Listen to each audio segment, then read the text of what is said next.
الرحیم زن ہمیں خواہد حویجی خانقا یعنی آبی رو و نانو خانو جا نفس همچون زن بیچارا گری گاه خاکی گاه جوید سروری عقل خود زن فکرها آگاه نیست در دماغش جز غم الله نیست در دماغش جز غم الله نیست گرچه سر قصه این دانست و دام صورتی قصه شنو اکنون تمام گر بیانی معنوی کامل شدی خلق عالم عاطل و باطل بودی مولانا جلال الدین رومی رحمت الله تعالی علیه مبارک دا مدعا ذکر کړله چې انسانان چې دي دا یو قسم نه دي بعضې ډېر لوړ باهمت وي لوړ اشخاص وي لوړې رتبې لري د هغو لپاره د بعضو شانو استعمال پروا نه کوي لیکن د نورو دپاره بیا هغه استعمال تاواني وي نو د مبارک په نصوصو سره او د نبی علیه صلات وسلام ته چې خطاب سوی و په هغه باندې او د سلیمان علیه السلام په واقعه باندې دا ثابته کړه چې د مبارک هم دغسې فرمایلي دي چې ما ته یو داسې باچي راکه یا الهي چې مناسبه نه یې ولره زما وروسته سزاوار نه ځکه چې د مبارک دا کار کولی سوای پر نورو باندې ترحم من ذکر کړنه چې نورو چې مور کوه چې ته سزاوار د هغه نه یې ځکه په دې کې په حکمرانی کې د سر بیره ده د باطن بیره ده د دین بیره ده دا درې سره بیرې چې دي دا په حکومت کې سته نو د مبارک ذکر کړله چې داسې همت والا انسان چې لکه سلیمان علیه السلام هغه نو وتلی سي در دا 100,000 رنګو او بویو د حکومت چې سړی سالم او کامل در ووځي دا دغسې انسانان غواړي بیا د مبارک ذکر کړي چې د هغه باوجوده چې د مبارک پیغمبر و هغه د مبارک مغفرت د الله تعالی څخه غوښتی دی ظاهرا دغه خبره چې د انشاءالله پرې ایښې وه د هغه نه انشاءالله په وجه باندې ده ته څه تکلیف رسېدلی و نو دی مبارک د دا دونه باچي په وجه باندې باید انشاءالله یې نه وای پرې ایښې لیکن هلې ځینې پاته سوه نو د مبارک د هغه ډېر وضاحت را ذکر کوي وروسته یې بیا دا د دعا مقصد ذکر کوي چې دا د دا وروستو سره د شفقت دی نه دا چې د مبارک حسد دی دا د حسد پر بنا نه دي ویلي د شفقت پر بنا ویلي چې وروسته زما چې سزاوار نه یې هغه چې مور کوه که سزاوار نو خو هغه داسې دی لکه زه هغه خو صحیح دی چې ور یې کې لکه عمر ابن عبدالعزیز رحمت الله تعالی علیه یا خلفای راشدین ابوبکر عمر عثمان علی رضی الله تعالی عنهم او نو بیا دغون الله تعالی کمال ورکړي او نه باشد باجی او باشد معی خود معی چې بود منم به مدعی بیا نو د مبارک بیرته هغه عنوان را نقل کړي چې ښځه خو په خبره کې غالبه سوه پر نارینه باندې نارینه خپله ملامتیا ومنله نو وروسته در هغه خلاصه د هغه ماجرا د عرب او د خپلې ښځې سره چې دا بیان کاوه. بیا د مبارک ذکر کړله چې موږ د دا ښځې او د دا نارینه واقعیت تاسو ته ذکر کوو، لیکن په ضمن کې د عقل او د نفس دا هم یو در بله مخالفت سره جاری دی. د هغه مخالفت ته هم زموږ اشاره ده چې تاسې به په دغه کیسه کې هغه حصې ته هم چورت وایي. هغه حصه دا ده چې د انسان عقل چې دی هغه یو طرف ته ځغلي او عقل سالم شي، د زموږ کم عقل نه شي. موږ وختي هم تاسو ته ذکر کړله چې روح چې وه په عالم ارواح کې وه، خلاصه یې دا وه هلته ترقي نه سوای کولی. الله تعالی جل وعلا د ارواحانو د ترقۍ په خاطر، د دوی د مطالبې په خاطر الله تعالی جل وعلا هغه څه شي هغه روح و جسد عنصري ته راوستله چې دا بدن دی چې ته دلته ترقي وکړه، لیکن دغه روح چې و دا پر بدن باندې عاشق سول، محبت یې ورسره پیدا سو. نو بدن چې څنګه وایي روح یې هم ورسره مني. امام رباني صاحب مبارک څخه یو چا پوښتنه کړې ده چې ته وایې کاملي مکمل اولیاء کرام چې دي دا غفلت نه لري، تا دا ځای څو ځای دا خبره ذکر کړې ده. حال دا چې انسان بدسي خدای غافل یې نه خبر یې، نو څنګه غفلت نه لري؟ د مبارک ورته ذکر کړي دي، دا خبره ورته ذکر کړې ده چې روح چې ده د عالم علوي څخه چې راغلی ده و جسد ته، نو د جسد سره تعلق پیدا سو، محبت یې پیدا سو. د جسد تقاضا وي چې څنګه دي، د روح هم دغه تقاضا یې وګرځېدې چې هغه دنیا ده او د دنیا مطالبات او خواهشات دي. نو دا روح چې ده دغه سړی چې بدسي دا واقع غافل دی. ولې خو روح یې تابع د چا ګرځېدلې ده؟ د بدن ګرځېدلې ده. لیکن چې د الله تعالی په فضل باندې د اولیاء کرامو په برکت باندې د ده روح جلا سي، بیرته عقل یې کار وکړي او د ده مخ و ذات الهي ته سي او دی به قرب الهي پیدا کړي د روحاني. نو جسد خو پر هغه خپل حال پاته دی. اوس چې دی بده سي، دی خو بده دی، روح یې نو نه دی بده. روح یې په غفلت کې نه دی، هغه د غفلت څخه خلاصه سوی ده. هغه که دیم ظاهرا جسدن دی بده دی، په باطن کې په معنا کې دی ډېر کارونه کوي روحاني. نو د مبارک ذکر چې عام خلکو په باب کې د ستا خبره صحیح ده، لیکن د کامل مکمل اولیاء کرامو په باب کې هغه داسې نه ده. بیا چې دا لوړ اولیاء کرام ډېر لوړه رتبه پیدا کړي، بیا د جسد تابع د روح وګرځي. دلته هم دی مبارک د ځان او د سړي په واقعه کې د نفس او د عقل بیان کوي چې هغه عقل چې روحاني د روح سره تعلق لري. عالم ارواح مشتاق ذکر کړ، د عقل چې دی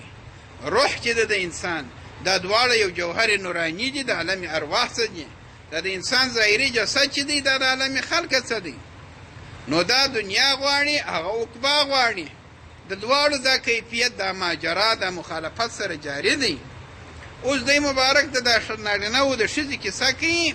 په کیسه کې هغه ته هم اشاره کوي چې عقل او نفس هم د هغه خبره ده. زن همې خواهد حویجي خانکه. خانکه څخه دلته مراد هغه د صوفیانو د جمع کېدو ځای مراد نه دی، دلته مراد خانه کورت مراد دی. وای زن همې خواهد حویجي خانکه، ښځه چې نه همې خواهد په وړاندې یې غواړي، دا تاکید دی هم همې خواهد په وړاندې یې غواړي. څه شی غواړي؟ حویجي خانکه، د کور ضروریات حاجات، دا راوړه دا راوړه دا راوړه دا راوړه. نو ته وایي دا خلک هم غواړي. نو وایي دا خلک دا د نفس تقاضا د سړي ده. خدای وایي چې په ځان څخه زموږ مراد څه دی؟ نفس دی. دا نفسي خواهشات دغه وایي. زن همې خواهد حویجي خانکه، یعنی مراد موږ څه دی؟ آبرو، چې سړی آبروي با عزتي و نان ډوډۍ و خوان دسترخوان وي و جاه او منصب وي عزت وي دا عزت و سرخان و ډوډۍ و ابرویي و دا ګرده دا نفسي تقاضا وي او د هغه ښځه غواړي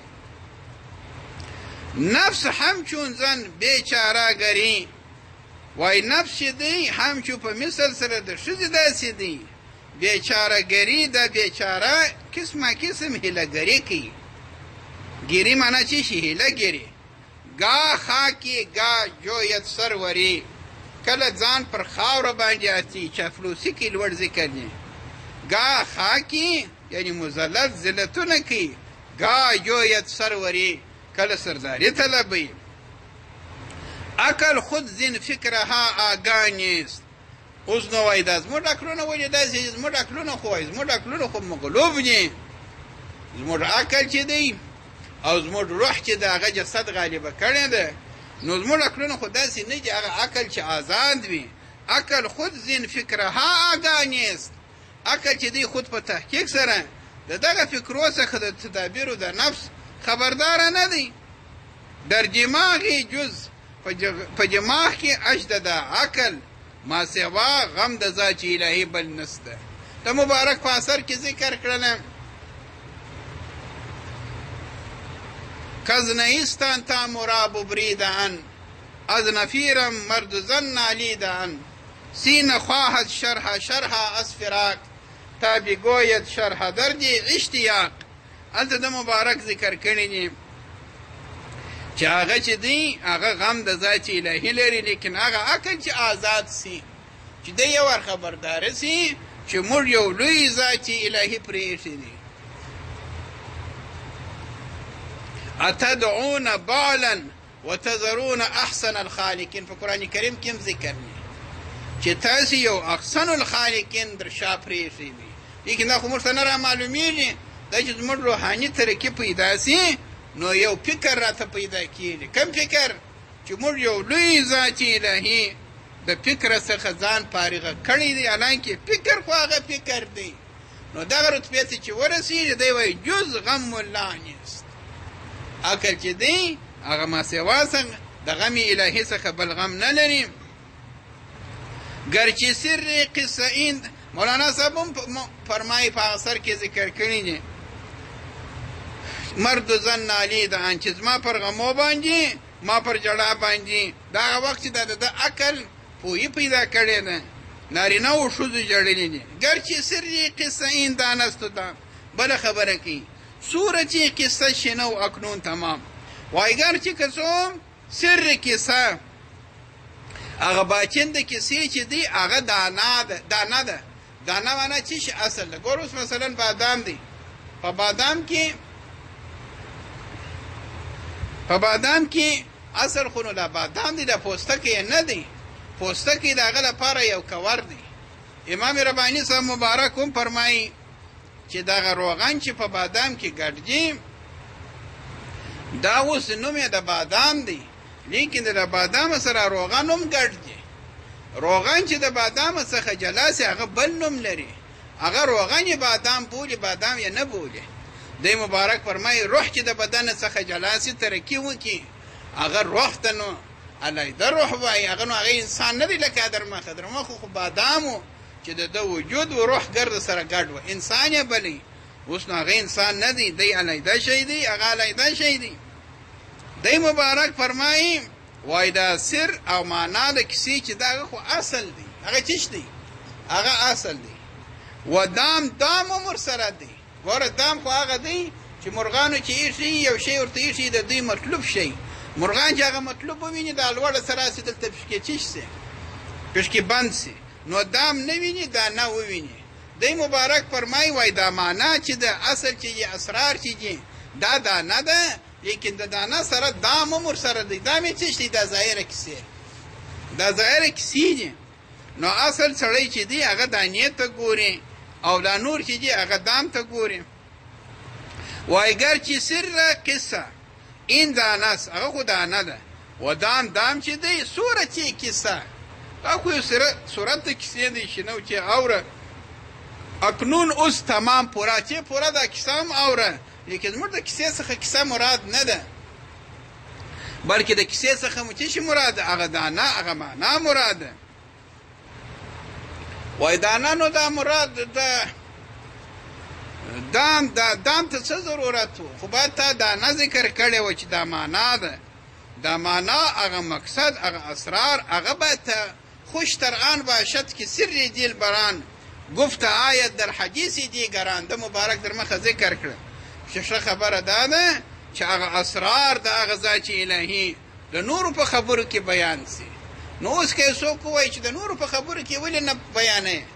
برای راست ولې نه بیانوي؟ وای گر بیانی معنوی کامل شدی خلق عالم عاطلو باطل بودی. وای گر کچیری بیانی معنوی د بیان د معنا کامل شدی، ظاهر شدی، که هغه بیان د معنا موږ تاسو ته ښکاره کړی وای، واضح یې موږ تاسو ته بیان کو، الفاظ نه کو، کیسه نه کو ورسره، دا معنا بې له الفاظو بې له دغه تاسو ته بیان کو، نو خلق عالم، تخلیق د عالم عاطل دا بیکاره دی او بې اصل دی. باطل بې اصل، عاطل بیکاره، نو دا یو بیکاره او بې اصل دی. خلق د عالم چې دی د پاره د یو مقصد دی. اوس ګوره په دا دنیا کې چې دا خلک پیدا سوي دي او څونه شان دا خلکو ته پیدا سوي دي، دا ټوله د یو خاص غرض دپاره دي چې الله تعالی فرمایي چې الله تعالی سړی عبادت وکړي، الله تعالی وپېژني. ګوره هغه شی پټ، هغه څه دی؟ هغه پټ دی په دا ټول عالم کې. څونه کارونه دي او څونه خلک په اخته دي. دا دونه اختګي او په دې کې الله تعالی خپل حکمت لري، دا خپل شی په هغه کې پټ کړی دی. که چیرې هغه نه وای، هغه شی ښکاره وای، نو خو امتحان نه و. او په دې کې د الله تعالی په دغه مخلوقاتو کې ډېر حکمتونه دي. د هغه حکمت څخه خبره وتله. وایي یا داسې نه ده، دا د دنیا ټول کارونه چې دي. اوس ګوره یو سړی دی دوکانداري ده، شانګې راوړي، دا کوه، ها کوه، هغه وکړه، دغه وکړه، مزدوران دي، حاضرې د پورته د کښته د مقصد یې څه دی؟ چې حصول د مالیت وسي. څه شي وسي؟ حصول د مالیت وسي. نو که حصول د مالیت دغسې کېدلی، نو دا دونه کارو ته څه ضرورت دی؟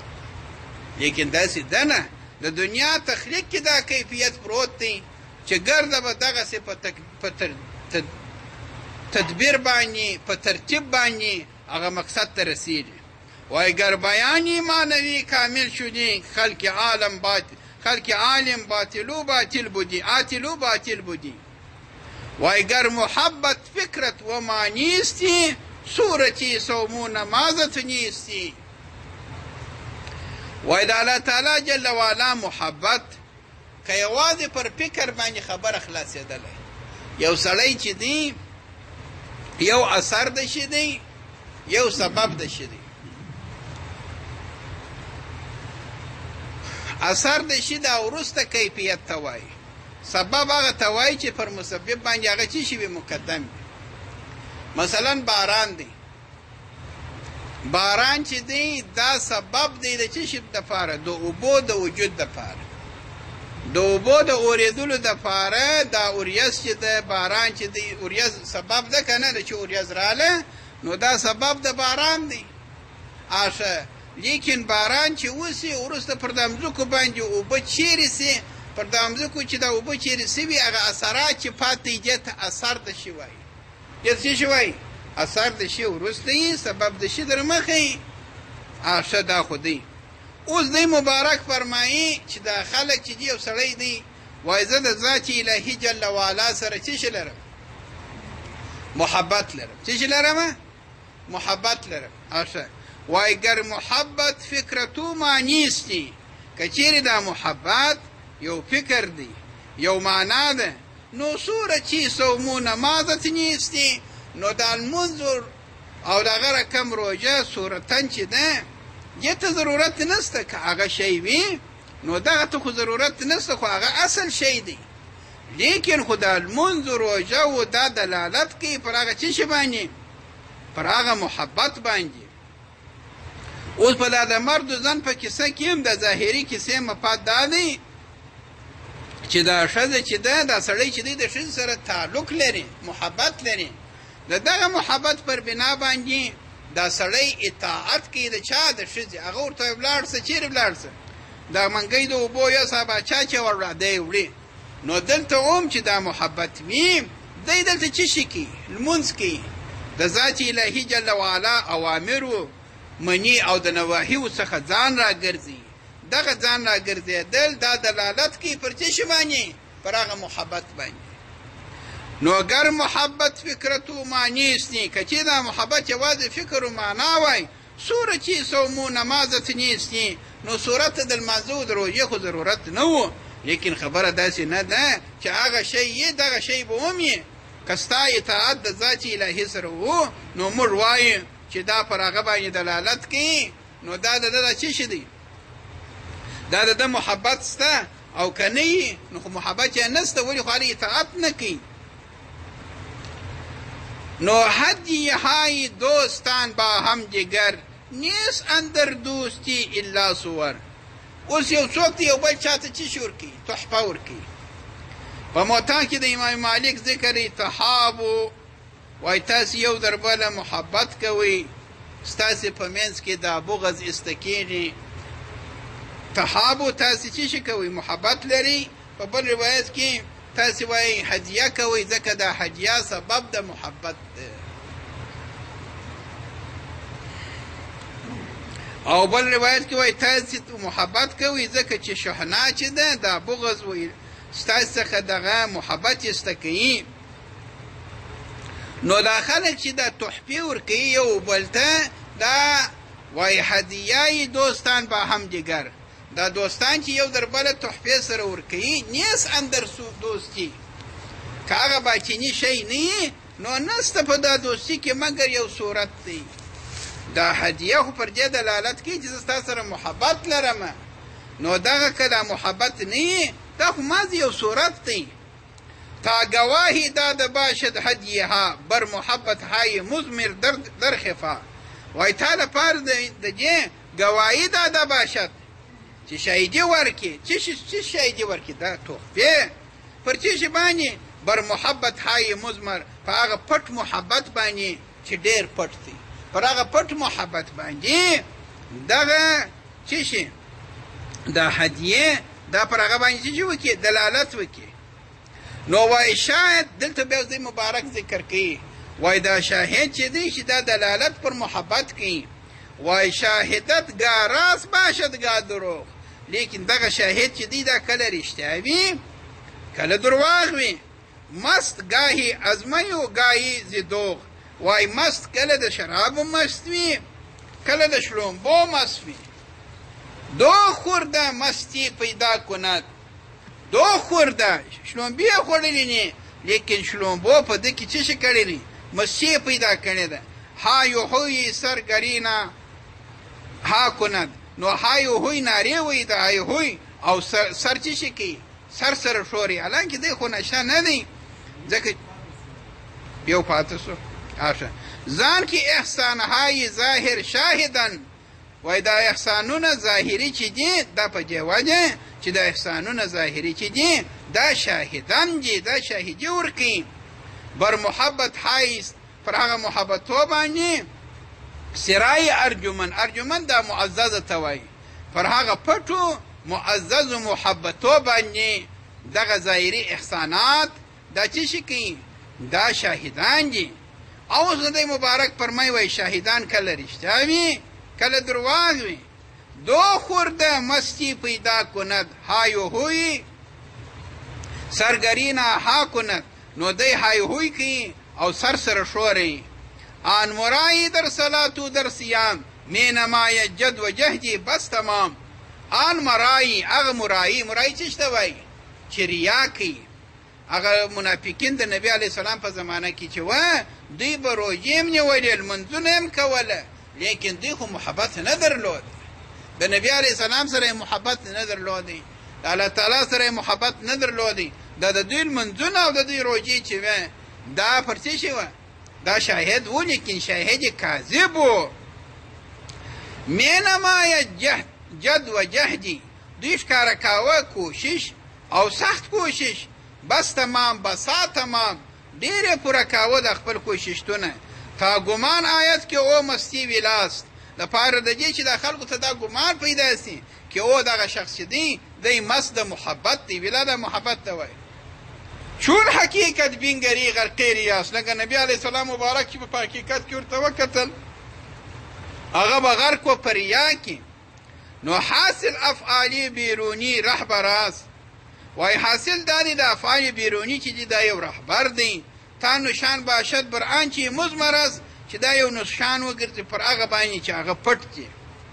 نو رهبر دا الف نسته رهبر گاه حق بود گاهی غلط دا رهبر چې دی کله دا خبر حق وي کله غلط وي گاه گزیده باشد گاهی سقط کله برگزیده وي مختار وي دا رهبر کله خطا وي زبون وي یا رب آن تمیز دی ما را بخواست تا شناسیم آن نشانی کش زراست یا رب از مرربه آن تمیز دی اغا تمیز اغا جدایی اغا پارک ده راکه ما را مر لره مر ته یو تمیز و پارک و جدایی اسباب مهیا که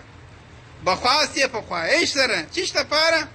وای تا شناسیم آن نشانی کش زراست چې موږ وپېژنو نشانی کش هغه کوږ نشان زراست د سیده نشانه سره چې دغه سړی چې دا کار کوي دا د چیش لپاره کوي په موږ کې یا الهي دغسې تمیزداني او دغسې احساس په موږ کې کښېږده چې موږ په دې پوه سو دی مبارک فرمای وای حس را تمیز دانی چون شود وای ستا حواس ظاهره چې دي چې بویدل دي د پنځه حواس دي په خوله څکل دي په پزه پوهېدل دي په سترګو لیدل دي په غوږ اورېدل دي او په لاس مسح کول دي دا ستا حواس ظاهره چې دي دا دونه پوهې نه لري دا چې نه لري وای حس را تمیز دانی چون شود وای دا حس چې دی دا حس را دا مفعول مقدم دی وای دا ستا حس چې دی تمیزداني به څنګه پیدا کړي دا ستا حواس خو دا شی نسي پیدا کولی ځان کې حس ځان په دې وجه کې حس چې دی دا ستا حواس ظاهر چې دی چې دی ینظر بنور الله چې دی ینظر په نور الهي سره وګرځي په حدیث شریف کې مو وایي تاسو د فراست څخه د مؤمن وبېرېږئ ځکه چې دوی ګوري په نور الهي سره هغه رتبې ته چې د بقا بالله ورسي تر مخه موږ تاسو ته ذکر کړله نو الله تعالی جل وعلا د طرفه څخه ورته ورکوي چې په ما سره اورېدل کوي په ما سره نیول کوي ستا ګرفت چې دی زموږ ګرفت دی ستا رد چې دی زموږ رد دی دا د مقام د بقا بالله کې دا ورته ویل کېږي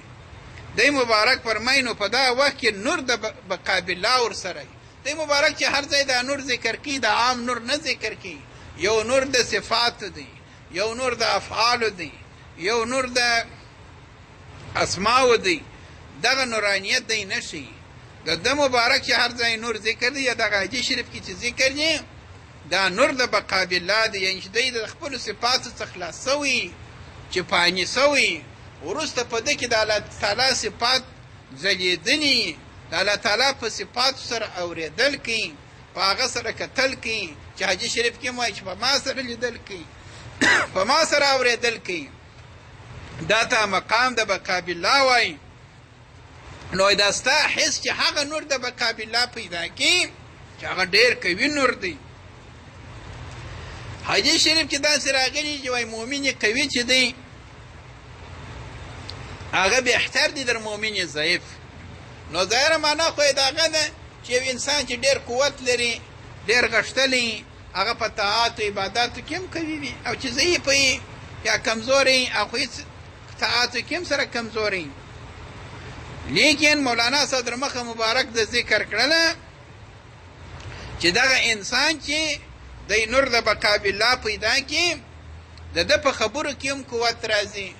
د ده په حرکاتو کې په سکناتو کې ولې خو نور الهي جل وعلا په دې کې خاص ظهور کړی دی اوس که څوک پوښتنه وکړي چې ظهور خو دا ګرده ده الله تعالی در صفاتو در تاثیراتو لاندې دي د ټوله مخلوقات هغه بل رقم دي درې فرقه د مبارک یو بل ځای ذکر کړه دا بل رقم دي د اولیاء کرام اولیاء کرام لکه څوک چې مولانا صاحب مبارک فرمایي بالغ سي نو چې بالغ سي په خبرو کې هم فرق راځي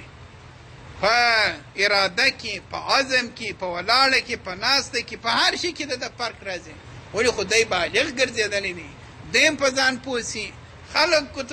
خلک هم په پوه سي چې دا سړی چې دی دا هغه سړی نه دی لکه پخوا نو دی یو خاص قوت پیدا کوي هغه چې نبي علیه السلام فرمایلی دی چې مؤمن قوي چې دی هغه بهتر دی در ضعیف هغه دغه مؤمن شي چې دی په نور سره د بقابله په نور الهي سره دی کتنه کوي دی مبارک فرمایي وای دا تمیز ستا ته هغه وخت پیدا کېږي چې ستا د حواس خمسه سره نور د بقابله یو ځای سي نو بیا ته دا پیژنې ور اثر نبوت سبب هم مظهر است هم چې خویشی کز محبت مخبر است وای ور اثر نبوت سبب هم مظهر است هم چې خویشی کز محبت مخبر است ور د دوستانو سره ته یو شک یې دا د دوستۍ موږ تاسو ته ذکر چې اثر دا وروسته شي ته وایي په سورت یاسین کې هم ذکر دی چې اثر د قدمو ځای ته وایي نو قدم چې ایښول سوی یو شی پاتې دا د قدم ځای ما قدموا آثارهم په قرآن کریم کې چې ذکر نو اثر هغه وروسته شي ته وایي دی مبارک فرمایي ور اثر نبوت سبب هم مظهر است وایي که یو شی لره اثر نه وي سبب هم یو شی د سبب هم ظاهرونکی دی څنګه سبب ظاهرونکی دی لکه د دوستانو سره چې ته ښه والی کوې نو دا پر دې دلالت کوي چې دا ستا ښه والی ګوره تا یو دوست ته 1000 روپۍ ورکړې دا ستا 1000 روپۍ چې دا خو سبب دی سبب د چیش دی د محبت دی ښه دغه 1000 روپۍ چې تا ورکړې دی ولاړې ښه کالي په رانیول هغه یې واغوستله هغه یې اثر سو کالي چیش سوله هغه یې اثر سو دی مبارک فرمایي وایي که اثر نه دا سبب چې دی دا هم سبب د چی شي دی دا سبب هم ظاهرونکی دی محبت لره لکه څنګه هم چې خویشي کز محبت مخبر است لکه دوستی چې ده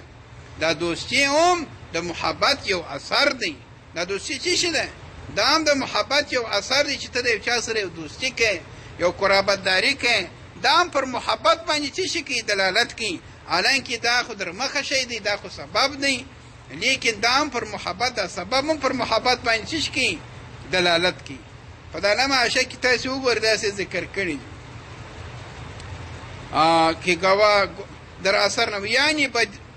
بدیهای دوستان که گواهی محبت است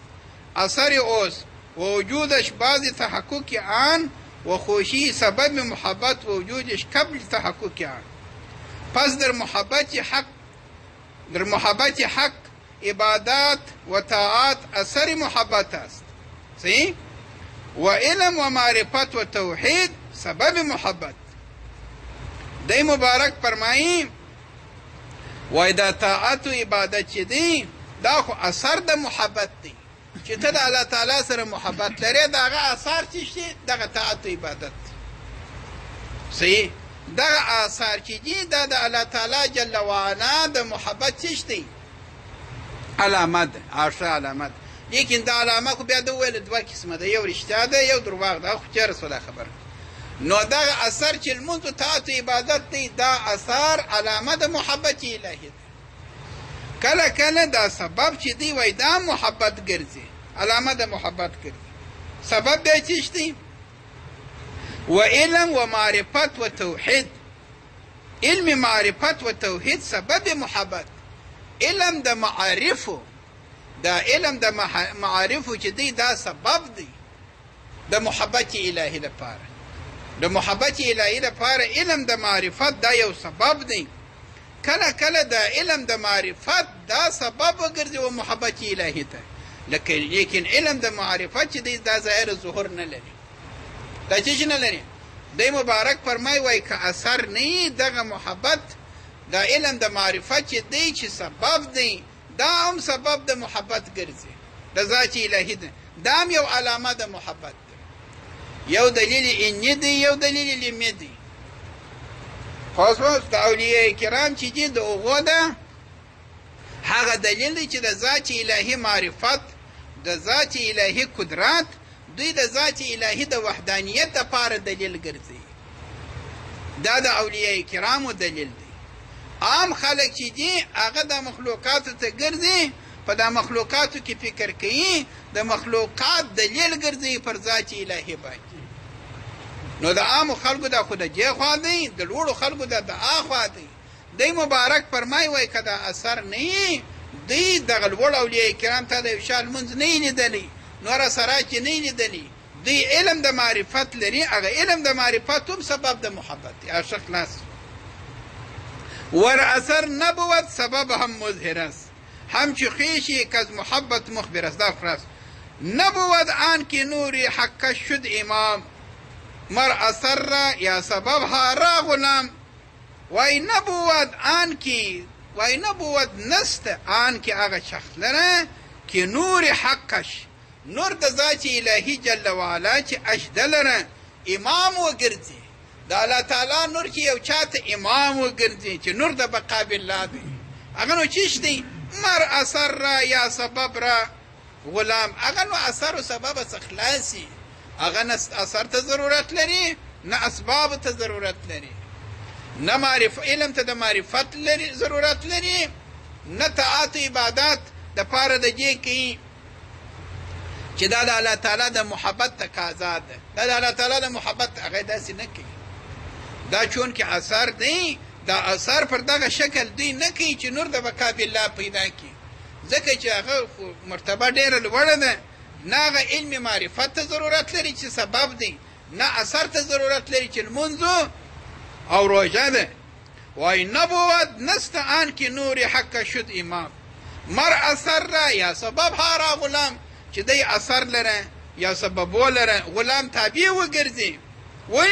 وای چون که نور الله در آیت در مشام، مر اثر را یا سبب نبود غلام. وای چون هغه وخت چې نور الهی جل وعلا در آیت راسي، در مشام د ده په قوه چې شامه کې د ده په بوی کې پر ده باندې بوی د نور الهي ولاړ سي چې نور د بقا بالله دی. دغه نور د بقا بالله چې د ده په ډلمو کې د ده په قوه چې شامه کې پیدا سي، هغه آثار و اسبابو ته ضرورت نه لري. هغه نه غواړي چې د خپل اثر یا سبب ښکاره کړي چې دا دلالت کوي پر محبت باندې د ذات الهي، هغه دې شان ته ضرورت نه لري. تا محبت در درون شعله زند، زفت گردد و از اثر فارغ کند. تا محبت در درون شعله زند، دی خو د اثرات د پاره د دې کوي چې دا محبت په دننه کې یو خپله لمبه بله کړي. نو هغه خو لمبې ته ضرورت نه لري، هغه رسېدلی سړی نه. وایي تا محبت در درون د پاره د دې د اثر د دې دپاره ښکاره کوي یا سبب د دې دپاره کوي چې د ده په باطن کې هغه لمبه د محبت پیدا سي. ضبط گردد و اثر فارغ کند، چې دا مضبوطه وګرځي، دی د اثر څخه فارغه سي. نو حاجتش نبود فی اعلام مهر، چون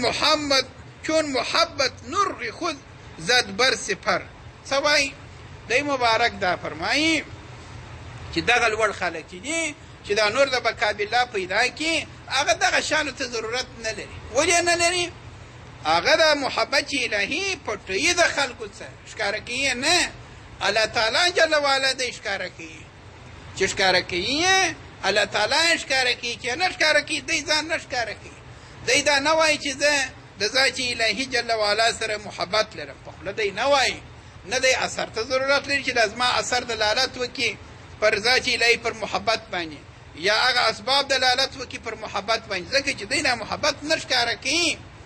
الله تعالی جل وعلا چې بیا اراده وکړي هغه یې ښکاره کوي. ملایکه ورته وایي، په حدیث شریف کې هم وایي چې د دغه شخص سره زموږ محبت سو، تاسې هم محبت ورسره ولرئ. نو حاجتش نبود فی اعلام مهر، حاجت نسته اجده لره، حاجتش دلره حاجت نشته. فی اعلام مهر، د پاره د خبرونکي د محبت چې دی خلکو ته خبرداری ورکړي چې زه د الله تعالی سره محبت لرم یا الله تعالی زما سره محبت لري، دا خبره دی نه کوي. چون هغه وخت چې محبت نور خود زد، چې هغه محبت خپل نور پر ووه بر سفر د بلندۍ ته وایي. دا د ده پر بلندي باندې چې د ذات الهي جل وعلا د محبت نور وحل وکړله، د دې دا اشاره ده و چیشته و قبولیت ده چې د ده اعمال ټوله مقبول عند الله وګرځېدله. نو چې مقبول عند الله وګرځېدله دلته اوس ګوره ذکر یې په دغه شی کې که مشامی جان بنده در آید و در خانه بشریت او روشنی فزاید پس در آن وقت آن بنده نه مفید اثر و سبب و نه مرهون طاعت و ادب باشد، چرا که مستحلق در ذات حق و مجرد از صفات خود است و در آن وقت نه مقید طاعت و ادب است و نه مرهون اثر و سبب است که از هستی خویش پانی و هستی حق باقی است. نو دی چې دی په دغه وخت کې هېڅ شي ته ضرورت نه لري، ځکه چې دی خپل ځان نه ویني. نو چې ځان نه ویني نو دا کیفیاتو ته به دی څه التفات کوي؟ نو دی مبارک فرمایي وای حس تفصیلات تا گردد تمام، وای دا یو څه تفصیلات لري دپاره د دې چې دا خبره پوره وګرځي. تا گردد تمام این سخن چې دا خبره پوره وګرځي، لیکن دونه خبره ده بیجو تو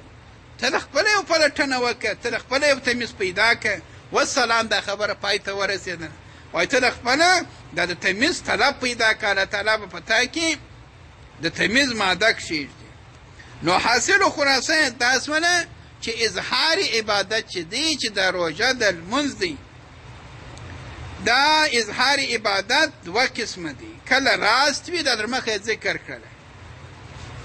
لکه د داخل کله کذب وي، دا خو خلاصه سوه. بیا اظهار عبادت نه وي، کله د عبادت کوي دپاره د دې نه کوي چې دی د خپل عبادت ښکاره کوي، بیا دا دوه قسمه دي. ښه نو دی چې د عبادت کوي دا د اظهار محبت دپاره نه دی. نو چیش دپاره دی؟ نه د اظهار بندګۍ دپاره دی، نه د اخلاص دپاره دی، نه خپل ځان خلکو ته ښکاره کوي لکه عام خلک. دا عمومي خلک چې دي دوی چې عبادت کوي دا اظهار محبت دپاره یې نه کوي. چیش دپاره کوي؟ د اخلاص دپاره هغه هم نه کوي. د چیش دپاره کوي؟ د اظهار بندګۍ دپاره هغه هم نه دی. یا د خپل ځان لوی بولي هغه هم نه دی. عموما خلک د عبادت پر دغه شکل کوي چې الله تعالی امر کړی دی موږ یې کوو، خلاص. نه دی اظهار د محبت لري نه بل شی لري. بل بیا دا دی چې دی اظهار د عبادت نه کوي بلکې اظهار د څه شي کوي؟ د تقاضای محبت دپاره کوي. دا څه دپاره کوي چې دی د خپل عبادت ښکاره کوي، د دغه دپاره یې نه کوي چې دا د الله تعالی جل وعلا محبت زه خلکو ته ښکاره کړم. د محبت دپاره دی نه کوي بلکې دی د الله تعالی جل وعلا سره بې نهایت ډېر حب لري. هغه حب دی باعثه کړی دی پر دغه عبادت باندې. اوس که الله تعالی ورته ووایي چې د دغه عبادت په وجه باندې تاسو ته جهنم در کوم، دی نه پرېږدي. د عبادت د ده ملکه ګرځېدلې ده، د الله تعالی رضامندي په د عبادت کې دی ویني چې الله تعالی زما څخه راضي کېږي. په د عبادت کې دی د الله تعالی رضا ته ګوري، د خپل عادت و طاعت و عبادت و خلکو ته د فکر څخه وتني. دغه نو الوړه طریقه ده. نو دغه څو قسمه دي مولانا اشرف علي صاحب مبارک ذکر کړي دي. دلته مولانا صاحب مبارک دغه ته اشاره وکړه. وای گرچه شد معنا در این صورت پدید، صورت از معنا قریب است و بعید. وای گرچه شد معنا در این صورت پدید، وای که څه هم معنا په دغه صورت کې ښکاره سوله. موږ خو د ښځې او د نارینه بیان درته کوه، په هغه کې مو د عقل او د نفس وضاحت هم وکړي. وای صورت از معنا قریب است و بعید، لیکن صورت چې دی د معنا سره نږدې دی د دلالت په اعتبار سره، و بعید او لرې دی د حقیقت په اعتبار سره. دا صورت چې دی د معنا سره نږدې دی د دلالت په اعتبار سره، لیکن د حقیقت په اعتبار سره ډېر لرې دی. څنګه؟ اوس یو درخته ده، درخته چې راشنه سوله، اوس دا درخته پر اوبو باندې دلالت کوي، ځکه چې د درخت چې په هر شاخ کې، په هر بل کې، په هره میوه کې اوبه شته. دا درخته چې ده پر اوبو باندې دلالت کوي، لیکن پر اوبو دلالت کوي د اوبو د دغه درخت د میوې ډېر فرق دی په حقیقت کې ډېر فرق دی د حقیقت په اعتبار سره لیکن د دلالت په اعتبار سره نږدې ده چې دا درخت چې ده دا پر اوبو باندې دلالت کوي لیکن د انارو اوبو و عامې اوبو خو فرق لري د ماهیت په اعتبار سره فرق شته لیکن د صورت په اعتبار سره دا دلالت کوي پر هغه معنا د مبارک عجبه خبره کوي وای گرچه شد معنا در این صورت پدید صورت از معنا قریب است و بعید دغه مخلوق چې دی دا دلالت پر ذات الهی جل وعلا باندې کوي دلالت خو سته لیکن په حقیقت کې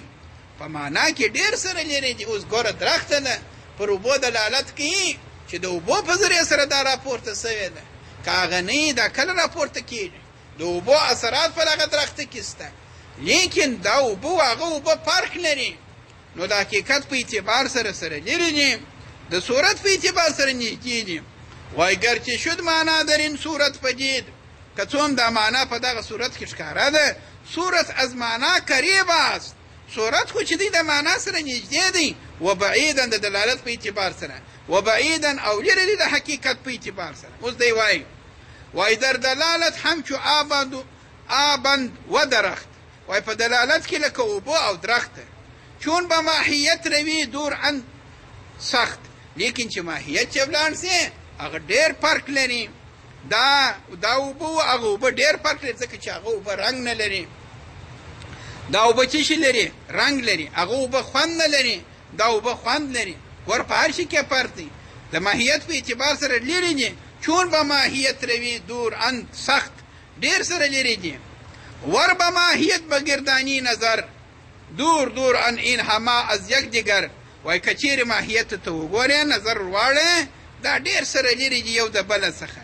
نو ترک ماهیات و خاصیات گو شرح کن احوال آن دور رزق جو نو ترک ماهیات و خاصیات گو ترک د ماهیاتو او د خاصیاتو گو ته ووایې شرح کن احوال آن دو وای وضاحت وکړه حالات د هغه دوو نفرو کم دوه نفره چې رزق جو وه رزق یې طلبوه باز گو از ماجرای مرد و زن بیا ویل وکړه هغه جریان د نارینه و د ښځې ځان کې انجامي نه دارد این سخن ځکه چې انجام نه لري پای نه لري دا خبرې د دغه اسبابو خبرې د صورت خبرې د معنا خبرې دا یو در بله پای نه لري نو نور تفصیلات د صورت و د معنا بیا به سبا تاسو ته